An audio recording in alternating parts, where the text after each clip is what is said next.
hasi ginen honekin, batez ere udalak eintzun herri inkesta bat neurtuz euskararen erabilera, konturatu ginen berakada desente bat jasantzula, ustez gertatu beharretzuna, batez ere gazten tarten, 25-40 urte tarte hortan, eta erabaki behar nun zerbaitin beharra zeola, eta aholku mahai bat osatu genuen, eta hortik atera zen Ibarra barraiteko proposamena. 200 pertsona inguru mobilizatzea lortu deu, eta gero ere positiboa da, adin tarte zabaleko jendea mobilizatzea lortu deula, ez? Eta, printzipioz, balorazioak iteko momentua, datorren astetik aurre izango da, nolabait liburuxka batzu banatu iteu, bertan partaidek bere bizipenak eta kontatu ahal izateko, eta gaur jasoko iteu liburuxka horiek, eta beraiek kontatuaren arabera ingo deu nolabaiteko balorazio bat. Printzipioz, aurrenengo pausoa izan da, euskaraz hitzetea, euskaraz zekienakin.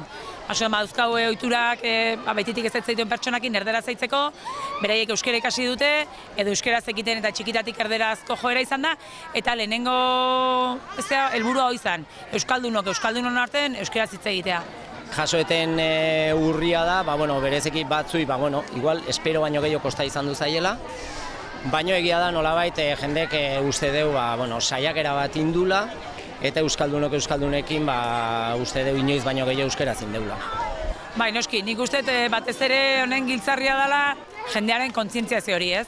15 egunetan soinean eman deun txapa hau, ez dela gelditu hontan, ez? 15 egun hauetan baizik. Bai soinean, bihotzean, buruan, eraman dezaunera bat Ibarra barra euskeraz, eta ez Ibarra barra bakarrik baizik.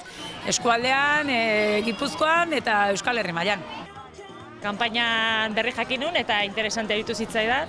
Beti eduki dugu Ibarran euskararen erabileraren aldeko nolabaiteko sensibilitatea eta pixkat hori bultzatu nahien.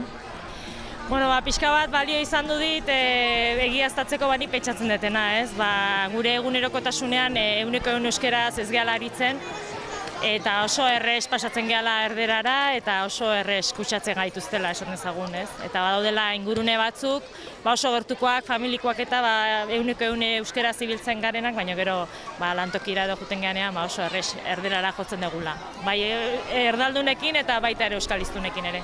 Txapak pixkat hortarako balio du, ez? Kontzientzia hori pixkat areagotzeko, eta espero ezagun hemendik aurrea jarraituko dugula baita ere.